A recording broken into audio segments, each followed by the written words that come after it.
والصلاة والسلام على أفضل الأنبياء والمرسلين وعلى آله وأصحابه أجمعين أما بعد فأعوذ بالله من الشيطان الرجيم بسم الله الرحمن الرحيم بزرگان محترم برادران عزیز، کل سورہ آل عمران کا تقریباً حصہ آپ کے گزار کیا گیا، پھر اس کے بعد آج سورہ نساء کے معنی آتے ہیں عورتیں، عورتوں کی شان کے لیے یہ کافی ہے۔ سنیے، عورتوں کی شان کے لیے یہ کافی ہے کہ اللہ نے ان کے نام سے ایک سورت نازل فرمائی۔ سبحان اللہ۔ ہم لوگ بیکار ہے، ہمارے نام سے کوئی سورت نہیں ہے قرآن میں، مردوں کے نام سے کوئی سورت نہیں، ایک مکمل سورت سورہ نساء عورتوں کی شان اور ان کی بزرگی کے لیے یہ کافی ہے کہ اللہ نے اپنے مقدس کلام جو صبح قیامت تک رہے گا، پڑھا جائے گا، اس میں اللہ نے ان کا ذکر فرمایا ہے، اور اس میں آغاز اس کا کچھ اس طریقے سے کیا کہ اللہ نے اے لوگوں ڈرو اس ذات سے جس نے تم کو پیدا کیا ایک ذات سے، یعنی حضرت سیدنا آدم علیہ السلام سے، پھر انہی سے ان کی بیوی کو پیدا کیا۔ حضرت آدم علیہ السلام جنت میں آرام فرما رہے تھے۔ پہلے تو جنت نعمتوں کی جگہ، جنت نعمتوں کی جگہ، پھر اس میں نیند ایک اور نعمت۔ سبحان اللہ۔ نیند کی اہمیت ان سے پوچھیے جو گولیاں کھا کھا کر بھی رات بھر پلکتے رہتے ہیں، کروٹ در کروٹ ہوتے رہتے ہیں، ان سے پوچھیے نیند کی کیا اہمیت ہے۔ جنت انتہائی پرسکون علاقہ، کسی چیز کی کمی نہیں، پھر اس میں نیند جیسی نعمت سے بہرامند ہے۔ آدم علیہ السلام آرام فرما رہے ہیں، اللہ نے ان کی بائی پسلی سے ان کی بیوی کو پیدا کیا۔ جب نیند سے بیدار ہوئے تو دیکھا کہ اب تک جنت میں اپنا کوئی نہیں، سب کچھ ان کے ہی تھے، لیکن ایک ہمذات انسانوں جیسا کوئی نہیں دیکھا۔ تو اللہ نے حضرت حوا سے پوچھا، آدم علیہ السلام بابا آدم نے، کہ تم کون ہو؟ کہا کہ اللہ نے مجھے تمہارے فائدے کے لیے بنایا ہے۔ تو یہاں پر جنت میں حضرت حوا کی حضرت آدم سے شادی ہوئی، لیکن وہاں بھی مہر طے تھا سر، مہر۔ اب ہمارے پاس دیکھتے ہیں شادیوں میں مہر کی قیمت یا سونا یا اور کوئی چیز اس کے بدلے میں شادی کرتے ہیں، لیکن اب ہمارے پاس دو قسم ہے اس کی، ایک معجل ایک مؤجل، ادھار اور نقد۔ ادھار یہ بہت خسارے کا سودا ہے، نقصان کا سودا ہے۔ اتنا کیوں باندھتے ہو کہ ادھار کی ضرورت پڑے؟ اتنا باندھو جتنا تم فی الفور دے سکتے ہو۔ بہرحال ادھار اور نقد کی چکر یہاں دنیا میں ہے۔ آدم علیہ السلام اب وہاں پہ کیا دیں گے؟ مہر، کھانے پینے کی تمام اشیاء، کیا چیز کی وہاں پہ کمی تھی بولی؟ پھر اب مہر دیں گے تو کیا دیں گے؟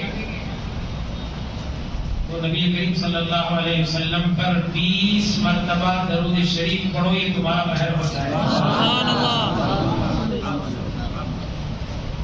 تو یہ مہر کے ساتھ حضرت حوا کی آپ سے شادی ہوئی، اور اسی لیے دنیا کی ہر عورت یہی چاہتی ہے کہ اس کا گھر ہمیشہ آباد رہے، پرسکون رہے، کوئی جھگڑا کوئی کمی نہ رہے۔ کیوں؟ ماحول کا اثر ہے۔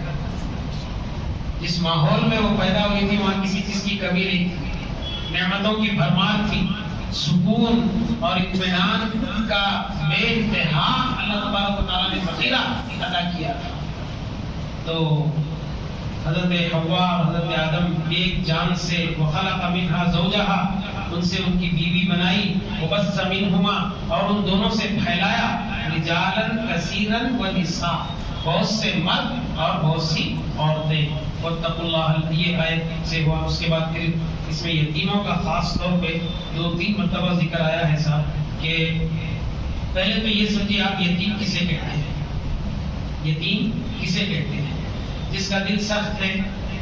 نبی پاک صلی اللہ علیہ وسلم فرماتے ہیں جس کا دل سخت ہے وہ کسی یتیم کے ہاتھ پر سر پھیر دے انشاءاللہ نرم ہو جائے. اور ایک حدیث ہے اور ایک تعریف ہے یتیم کسے کہتے ہیں؟ من لا اب لہ جس کا باپ نہ ہو وہ یتیم ہے. ایک صاحب مسلمان ہو گئے, ان سے پوچھا گیا کہ اسلام کی کون سی چیز نے آپ کو متاثر کیا جو مسلمان ہو گئے؟ تو کہا ایک حدیث نے متاثر کیا ہے. حالانکہ حدیثیں کتنے ہیں؟ امام احمد بن حنبل کو 10 لاکھ حدیثیں یاد تھی. یہ کیا کہہ رہے ہیں ایک حدیث نے متاثر کیا ہے. بولے وہ کیا؟ تو وہ یہ کہ نبی پاک صلی اللہ علیہ وسلم کا فرمان ہے ایک صحابی کو جب ان کا بچہ گم ہو گیا تھا. ان کا بچہ گم گیا تھا. ظاہر ہے باپ کے لیے اولاد کا گم ہو جانا اس قدر تکلیف کی بات ہے. وہ آ کر بارگاہ نبوی صلی اللہ علیہ وسلم نے عرض کیا رسول اللہ میرا بیٹا گم ہو گیا ہے. اسی اثنا میں ایک صحابی نے کہا میں نے تمہارے بیٹے کو فلاں کے باغ میں بچوں کے ساتھ کھیلتا ہوا دیکھا. اب ان کی خوشی کے کیا کہنے, ٹھکانے نہیں تھے ان کی خوشی کی. اب یہ سرپٹ بھاگے بچے کی تلاش میں. نبی پاک صلی اللہ علیہ وسلم نے صحابی سے کہا کہ ان کو بلاؤ. وہ تیزی سے پلٹ کر آئے. کہا یا رسول اللہ میرا بچہ مل گیا ہے, مجھے جانے دیجیے کیا حکم ہے, میں آنے کے بعد آپ کی خدمت بارگاہ میں عالیہ میں حاضری دوں گا. آپ صلی اللہ علیہ وسلم نے فرمایا میں تیرے جذبات اور احساسات کو اچھی طرح جانتا ہوں. اس وقت تیرا ٹھکانہ نہیں ہے خوشی کا, لیکن ایک بات یاد رکھنا جب وہاں جا کر ان بچوں کے ساتھ بیٹا بیٹا کہہ کر نہ پکارنا, نہیں معلوم اس میں کوئی یتیم بھی ہوگا, اس کو اس کا ماں بھی آتا ہے. سبحان اللہ. جتنا پیار تجھے کرنا ہے, جتنا رس تجھے اس کے کانوں میں کھولنا ہے, گھر جا کر کرنا. وہاں اسے اس نام سے پکارنا جو تم نے نام رکھا ہے. اگر محمد رکھا ہے تو محمد پکارنا, عبداللہ رکھا ہے تو عبداللہ پکارنا, بیٹا بیٹا نہ کہنا. اسلام اس قدر مہربانی کرتا ہے. تو اس ایک چیز نے مجھے متاثر کیا. تو اللہ نے فرمایا کہ یتیم کسے کہتے ہیں؟ تو تعریف میں یہ بتایا گیا کہ جس کا باپ نہ ہو وہ یتیم. لیکن حضرت علی سے پوچھتے ہیں حضرت علی آپ بتائیے یتیم کسے کہتے ہیں؟ تو حضرت علی فرماتے ہیں جس کے پاس علم نہ ہو وہ یتیم ہے. کیونکہ باپ بھی اپنی رہنمایا حدود کے ذریعے بچے کی پرورش کرتا ہے, اور جس کے پاس علم ہے وہ یتیم نہیں ہے. تو آپ اندازہ کریں کہ علم ایسی دولت ہے. اس کے بعد فرمایا اب یہاں پر یتیم سے مراد کون ہے؟ وہ یتیم بچے, وہ نابالغ بچے جو ابھی سن بلوغ کو نہ پہنچے ہیں, بالغ نہیں ہوئے ہیں. اور تم یتیموں کو ان کا مال دے دو. وَلَا تَتَبَدَّلُوا الْخَبِيثَ بِالطَّيِّبِ یتیموں کا مال ناحق لوگے تو وہ خبیث ہوگا, اور اپنے پاک مال کے ساتھ اس کو نہ ملاؤ. پھر فرمایا اور ان کے مالوں کے ساتھ تم اپنا مال ملا کر کھا نہ جاؤ. إِنَّهُ كَانَ حُوبًا كَبِيرًا یہ بہت بڑا گناہ ہے. اب اس کے بعد یہاں پہ شادی کا ذکر ہوا. سب اللہ تعالیٰ جو ہے فَانْكِحُوا مَا طَابَ لَكُمْ تم شادی کرو ان عورتوں سے جو تمہیں اچھی لگے. کتنے شادیاں آغاز دیکھو اللہ تعالیٰ کہاں سے کر رہے ہیں؟ مثنا, 2 سے اسٹارٹ. کتنے کرنا شادیاں؟ 2 سے. یہ ہمارے پاس ہندوستان میں کتنے کرتے ہیں؟ 1. حکم کے خلاف ورزی ہے سب. ہماری مجلس میں 2 شادیاں والے بھی ہیں. آغاز کہاں سے ہوا؟ مثنا, 2 شادیاں کرو. اچھا آگے بڑھیے 3 شادیاں کرو, اور آگے بڑھیے 4 شادیاں کرو. کیا خوش ہو رہی تھی, چہرے دیکھ رہا ہوں, 2 3 4 4. میاں حق ادا کرو، ایک کا تو پہلے پورا حق ادا کرو. 2 شادی سے خوش ہوتے ہو، 3 شادی سے خوش ہوتے ہو، 4 سے خوش ہوتے ہو، حق ادا کر سکتے ہو. ایسا حق ادا کرو کہ مصطفیٰ صلی اللہ علیہ وسلم نے فرمایا ان من خیارکم خیار لأہلہ، تم میں بہترین آدمی وہ ہے جو 5 وقت نماز پڑھے نہیں، تم میں بہترین آدمی وہ ہے جو مہینے بھر کے روزہ رکھے نہیں، تم میں بہترین آدمی وہ ہے جو تہجد پڑھے نہیں. فرمایا تم میں بہترین آدمی وہ ہے جو اپنی بیوی کے ساتھ اچھا ہو، اور میں اپنی ساری بیویوں کے ساتھ اچھا ہوں. سبحان اللہ. یہ صفت پیدا کرو. 2 کرتے 2، 3 کرتے 3، 4 کرتے 4. اس کے بعد دیکھیے اللہ تعالیٰ خود فرما رہے ہیں ہم جو یہ کر رہے ہیں وہ بالکل لاسٹ میں ہے، ہم فرسٹ میں کر رہے ہیں. بات صرف اتنا ہی. فَإِنْ خِفْتُمْ اللہ تعدیلوا، اگر تم ان 2، 3، 4 کے درمیان عدل و انصاف قائم نہیں رکھ سکتے، فواحدہ ایک کافی. ایک لطیفے کے طور پہ ایک صاحب کی 2 بیویاں تھیں. کتنی؟ 2. بولیے نا. 2.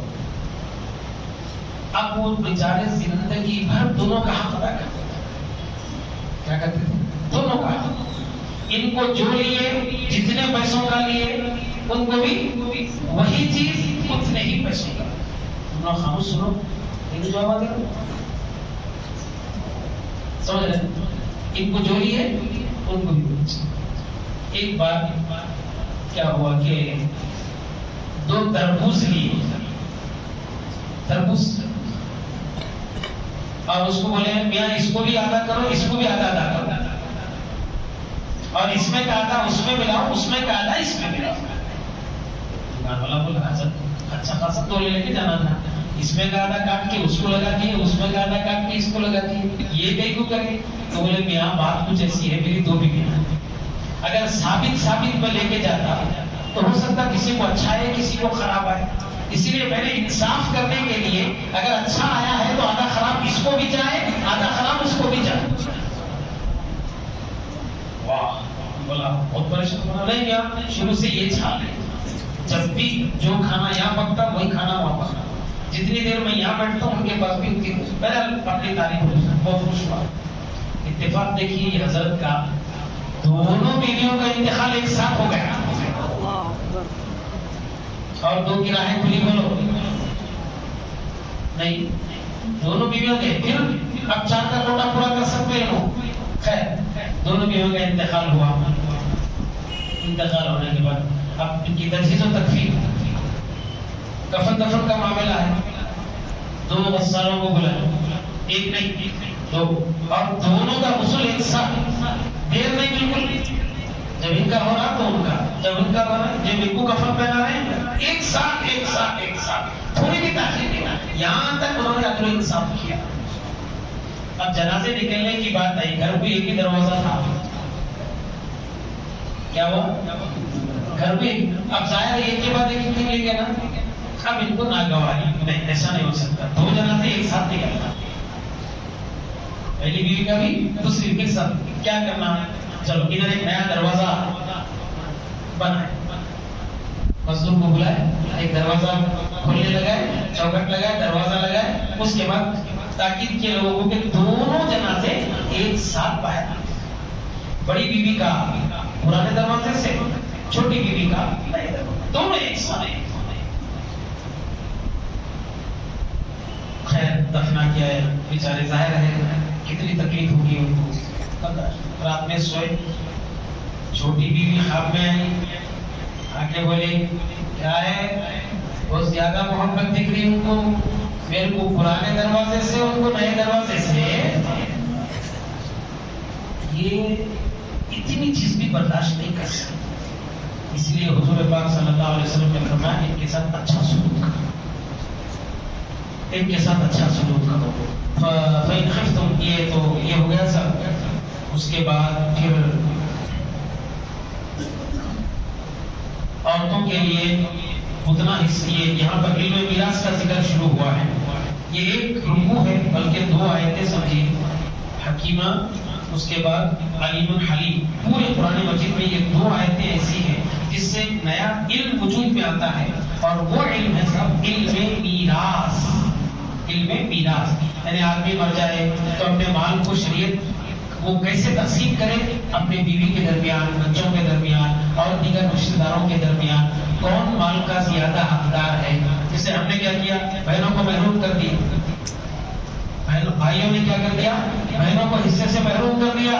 اب جو چل رہا وہ بول رہا کیوں، بولے نہیں بابا تمہاری شادی کر دی، سب کچھ کر دیا، تمہارا ہوا گیا، اب باپ کے مال میں تمہارا کوئی حصہ نہیں. ارے شریعت کہتی ہے حصہ ہے، تم کہتے ہو وہ حصہ نہیں ہے، تم کو کس نے حق دیا. یہ سارے مسائل کا ذکر یہ دو آیتوں میں اللہ تبارک و تعالیٰ نے فرمایا. اور ایک میں وضاحت اس میں کر دوں، اس میں یہ ہے کہ لڑکوں کو ڈبل حصہ، لڑکیوں کو سنگل حصہ. لڑکوں کو ڈبل، لڑکیوں کو جیسے مثال کے طور پہ 100 روپیے اگر لڑکی کو مل رہے ہیں تو لڑکے کو کتنے ملیں گے، 200 روپیے ملیں گے. تو اس بات کو سمجھے بغیر بعض دشمنان اسلام یہ کہتے ہیں کہ اسلام کی یہ تو سراسر کیا کہتے ہیں زیادتی ہے.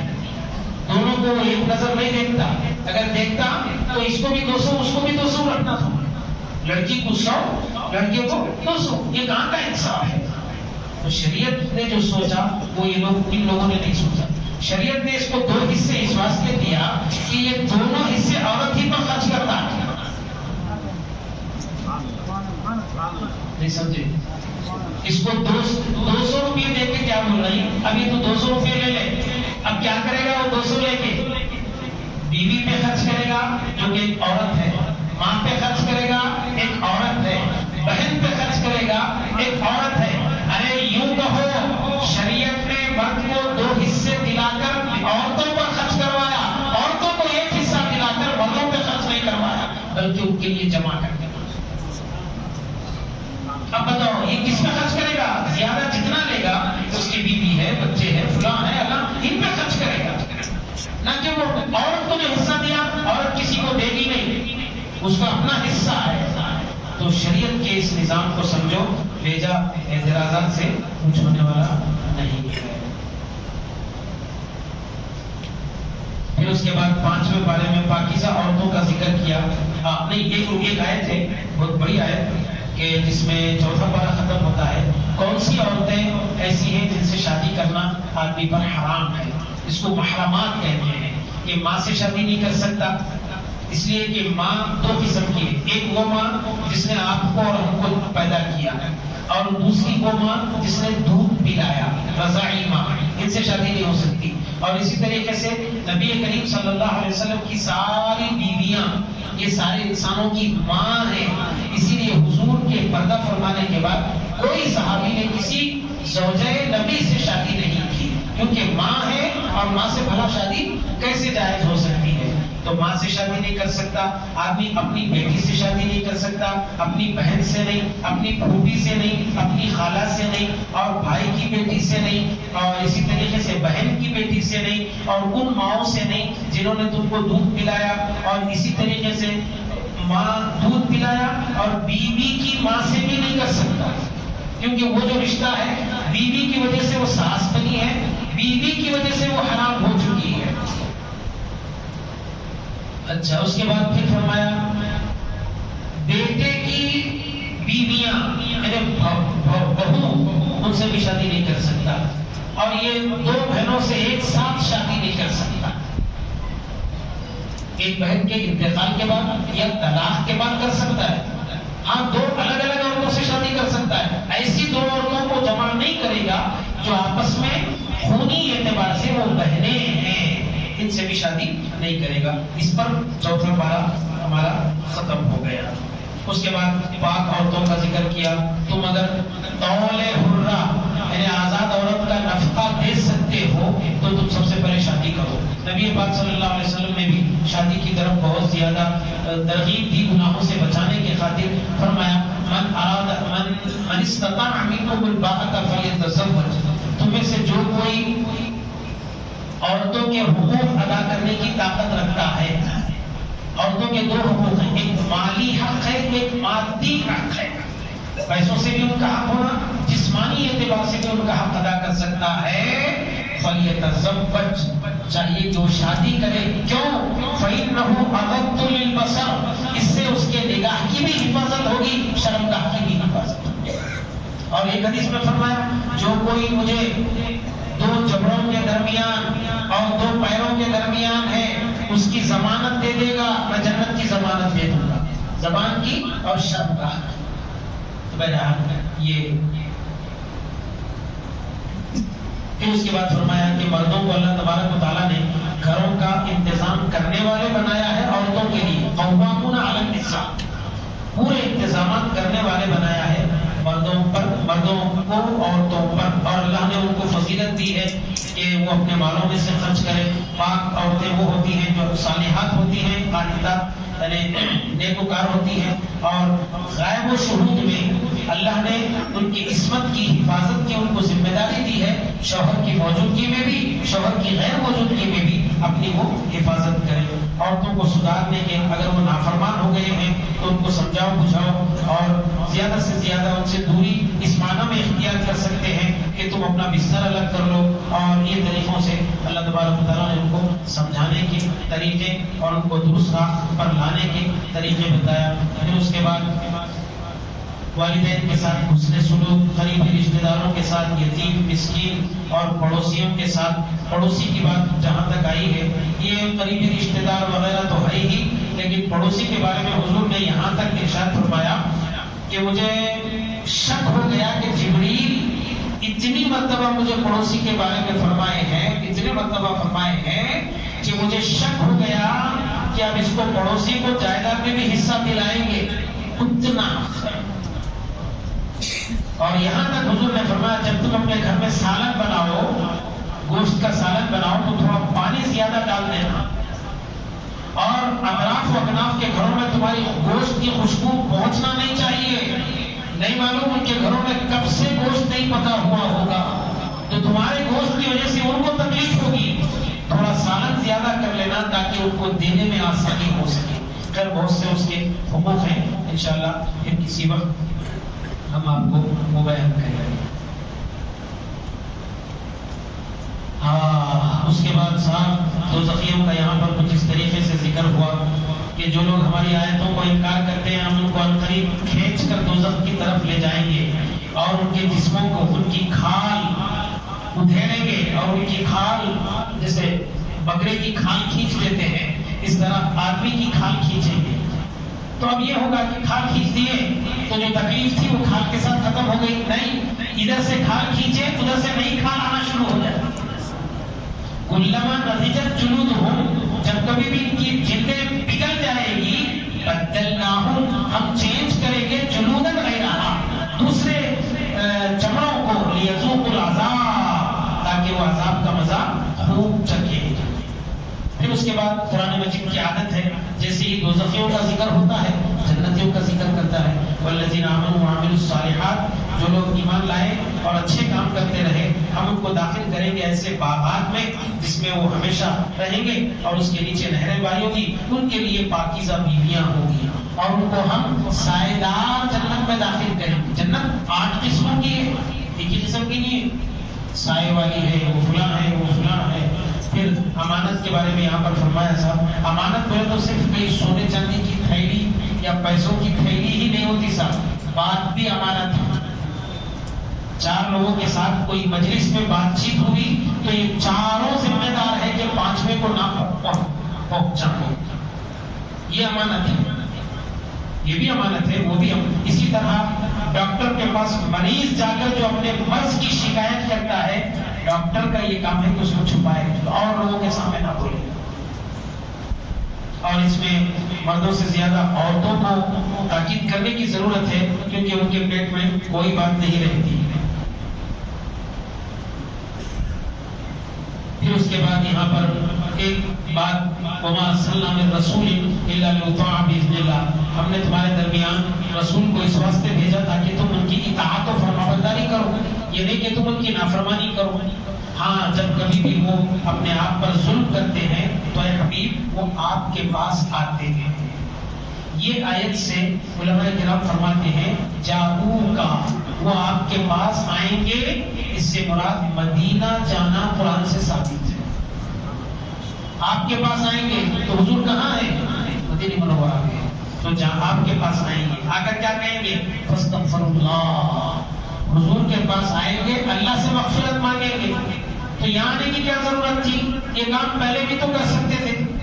حضور کے پاس آئے بغیر اللہ سے مغفرت گھر میں مانگ سکتے تھے، مسجد میں مانگ سکتے تھے، یہاں کے کیوں مانگ رہے ہیں؟ یہاں کے اس واسطے مانگنا ہے کہ اب فاستغفر لهم الرسول، تم اپنی مغفرت مانگنے میں کتنے سچے ہیں رسول گواہی دینا۔ سبحان اللہ، تم اپنی مغفرت مانگنے میں کتنے سچے، کتنے صدق دل سے مانگ رہے ہیں، تمہاری بات پر رسول کی گواہی ہونا۔ واستغفر لهم الرسول لوجدوا الله توابا رحیما، رسول گواہی دے تو اللہ تمہاری گناہ کو بخش دے گا، نہیں تو نہیں۔ اچھا ایسے ہی آیت وہاں بھی ہے اذا جاء نصر اللہ والفتح ورأيت الناس يدخلون في دين الله افواجا فسبح بحمد ربك واستغفره انه كان توابا۔ اللہ تواب ہے، لیکن کیا ضروری ہے تمہاری توبہ قبول کر؟ کسی اور کی کر سکتا ہے، لیکن یہاں یقین ہے رسول اگر تمہارے حق میں گواہی دیں تو تمہاری توبہ پکی قبول ہو جائے۔ وہاں عام ہے، یہاں خاص ہے۔ اچھا اس کے ساتھ ہی ایک اور آیت ہے فلا وربک لا یؤمنون، بس آپ کے رب کی قسم کہ وہ شخص مومن نہیں ہے جب تک کہ آپ کو حاکم نہ مانے۔ ہوا یہ کہ یہودی اور مسلمان میں کچھ اختلاف ہو گیا، تو مسلمان کو الزام تھا نبی میرے، میں ان کا کلمہ پڑھا، میں مسلمان، میرے حق میں جو ہے بات کریں گے، چل یہودی کو بولا چل میرے نبی سے سفارش، میرے نبی کے سامنے تیرا مسئلہ رکھ دو، جو وہ فیصلہ کرے۔ یہودی کو مسلمان سے زیادہ یقین تھا، انہوں نے بولا نبی کے پاس چلنا ہے، چل تب تو وہ حق ہی کریں گے۔ دونوں اگر اپنا اپنا مدعا پیش کیا تو رسول پاک صلی اللہ علیہ وسلم نے یہودی کے حق میں فیصلہ کیا، مسلمان تو غلط ہے، یہودی سچ کہہ رہا۔ اسی اسنا میں وہ مسلمان بولا نہیں بھائی ابو بکر صدیق سے فیصلہ کرے، تو یہودی نے کہا اب کائنات میں تو جس کے پاس بھی لے جاتا لے جا، لیکن فیصلہ میرے حق میں ہوگا، کیوں؟ تمہارے نبی نے فیصلہ کر دیا۔ ابو بکر صدیق کے پاس آئے، سیدنا ابو بکر صدیق رضی اللہ عنہ نے بات سنی اور فیصلہ یہودی کے حق میں دیا۔ اتنے میں وہ مسلمان کا نہیں بھائی ایک اور بات، آخری ایک شخصیت ہے ان کے پاس چلیں گے، ان کے پاس بات ختم۔ بولے کون؟ بولے عمر، چلو۔ اس کے یقین میں اور اضافہ ہوتا گیا، اس کے شک میں اضافہ ہوتے گیا۔ حضرت عمر کے پاس گئے، جا کے بولے ایسا ایسا معاملہ ہے۔ اتنے میں یہودی کی زبان سے یہ نکلا کہ ہم ابھی تمہارے نبی اور ابو بکر صدیق کے پاس جا کے آ رہے ہیں۔ پوری بات بول کے یہودی یہ بولنا ہی تھا۔ حضرت عمر بولے ٹھہرو ابھی آ رہا ہوں۔ اندر گئے، تلوار لائے، پہلے مسلمان کی گردن ہوا، چلی یہودی بھاگا، ارے یہ تو غصے میں میرے کو ہی مار دیں گے، بھاگا اور خاموش نہیں بھاگا۔ عمر نے مسلمان کو مارا، عمر نے مسلمان کا قتل کیا، عمر وہ آگ کی طرح خبر پھیل گئی پورے مدینے میں۔ حضور نے حضرت عمر کو بلایا، عمر کیا جو سن رہا ہوں وہ صحیح ہے کہ تم نے مسلمان کو مارا؟ کہا یا رسول اللہ وہ مسلمان کہاں ہے جو آپ کا فیصلہ نہ مانے؟ میں نے ایک منافق کو مارا ہے، مسلمان کو نہیں مارا۔ اس کے ساتھ ہی جبریل آئے، آ کر آیت سنا دی کہ وہ مومن ہو ہی نہیں سکتا جو آپ کو فیصلے کو نہ مانے۔ تو یہ ہے حضرت عمر کی شان، ادھر بولتے تھے ادھر جبریل لاتے تھے۔ ہاں اس کے بعد پھر اطاعت رسول اور ان لوگوں کی اطاعت اور فرما برداری کا ذکر فرمایا جن کے بارے میں اللہ نے فرمایا کہ یہ انعام یافتہ بندے ہیں۔ سب سے پہلے انبیاء ہیں، صدیقین ہیں، شہداء ہیں، صالحین ہیں، یہ بہت ہی نیکوکار، اور ان کی صحبت اللہ خود فرماتا ہے وَحَسُنَ أُولَئِكَ رَفِيقًا، ان کی رفاقت اگر مل جائے تو یہ سب سے اچھی چیز ہے۔ اچھا یہ جو ملنا ہے ہر ایک کو نہیں ملتی صاحب، ذالک الفضل من اللہ، آیتیں دیکھیے خود بخود سمجھ میں آئے گا۔ ذالک الفضل من اللہ، یہ صحبت بھی جو ملتی ہے نیکوکاروں کی اللہ کے فضل سے ملتی ہے، وہ کفا باللہ علیما، اور اللہ تبارک و تعالیٰ اس بات کو اچھی طرح جانتے ہیں کس کو کیا چیز دینی ہے، کس سے کیا چیز لینی ہے۔ پھر یہاں پر موت کے اٹل فیصلے کے بارے میں فرمایا تم مضبوط قلعے میں بھی چلے جاؤ گے تو موت تم کو آ کر رہے گی۔ پھر یہاں پر سلام کا ذکر فرمایا جب تمہیں کوئی سلام کرے تو اچھا جواب دو، یعنی اگر کوئی کہے السلام علیکم آپ بھی اتنا ہی دو، نہیں آپ اچھا تو ان سے دو، وعلیکم السلام ورحمۃ اللہ، یہ ہو اچھا، جتنا وہ کرے آپ بھی اتنا ہی کریں تو برابری ہوئی۔ ایک صحابی آئے حضور کے پاس، السلام علیکم ورحمۃ اللہ وبرکاتہ، پورا سلام کر دیے۔ اچھا اس سے پہلے ایک صحابی آئے، السلام علیکم یا رسول اللہ، حضور نے فرمایا وعلیکم السلام 10۔ پھر ایک صحابی آئے آ کر کہے السلام علیکم ورحمۃ اللہ یا رسول اللہ، اے اللہ کے رسول آپ پر سلامتی ہو اور اللہ کی رحمت ہو، آپ نے فرمایا تجھ پر بھی ہو 20۔ پھر ایک صحابی ہے السلام علیکم ورحمۃ اللہ وبرکاتہ، تو حضور نے ان کا جواب دیا اور فرمایا 30۔ صحابہ نے پوچھا رسول اللہ یہ ان کو 10 ان کو 20 ان کو 30 فرمایا، کیا وجہ ہے؟ فرمایا انہوں نے سلام اتنا کیا کہ 10 نے کیا ان کو مل گئی، انہوں نے صرف السلام علیکم کہا، انہوں نے رحمت کا اضافہ کیے تو ان کو 20 نے کیا ہوگی، انہوں نے رحمت کے ساتھ برکت کا بھی اضافہ کیے تو ان کو 30 نے کیا ہوگی۔ اچھا اس کے بعد ایک صحابی ہے آ کر کہا السلام علیکم ورحمۃ اللہ وبرکاتہ، اب اس سے بڑھ کے جواب ہے نہیں، اب کیا دینا؟ السلام علیکم بولے تو رحمت اللہ کا اضافہ کرے، انہیں رحمت اللہ بولا تو وہ برکاتہ کا اضافہ کرے، اب انہوں پورا تینوں بول دیے السلام علیکم ورحمۃ اللہ وبرکاتہ، جیسے انہوں نے کیا حضور نے فرمایا وعلیکم، کیا کہا وعلیکم، اور تجھ پر بھی، بولے یا رسول اللہ السلام علیکم بولے تو آپ رحمت اللہ کے ساتھ ذکر دیے، برکات بولے اتنا لمبے، سلام چھوٹا کیا تو آپ نے جواب لمبا دیا، میں نے سلام لمبا کیا تو آپ نے جواب چھوٹا دیا۔ کہا بندے رحمت اور برکت کے بعد اور کیا چیز ہے؟ تو نے جو جو باتیں کہی تھی میں اس مختصر سے جملے میں وہ سب باتیں تجھ پر کہی، اور تجھ پر بھی کیا کیا جو تو نے مجھے کہا وہ میں نے تجھے کہا۔ تو یہ سلام کا صحیح بات یہ بھی یاد رکھیں، سلام کرنا سنت ہے، سلام کا جواب دینا واجب ہے، لیکن افسوس ہم جس معاشرے میں گزر رہے ہیں ہم سلام کے بھوکے ہیں، دیکھ کے اندر مانگتے وہاں دیکھ کے سلام کرتے نہیں کرتے، سلام کرے تو جب جواب دینا نہیں دینا سوچ کے، متانت کے ساتھ، پورا تکبر کے ساتھ، اب دیکھیں کہ جواب دینا نہیں دینا، یہ راہ سے ہم گزر رہے ہیں۔ جبکہ میرے نبی صلی اللہ علیہ وسلم چھوٹے چھوٹے بچوں کو بھی سلام کیا کرتے اور فرماتے تھے البادی بالسلام بریء من الکبر، سلام میں پہل کرنے والا تکبر سے دور ہے۔ تو اللہ تبارک و تعالی مجھے اور آپ کو عمل کی توفیق عطا فرمائے۔ صلی اللہ تعالی وسلم علی خیر خلقہ وآلہ وصحابتہ اجمعین۔ ربنا تقبل منا الفاتحہ۔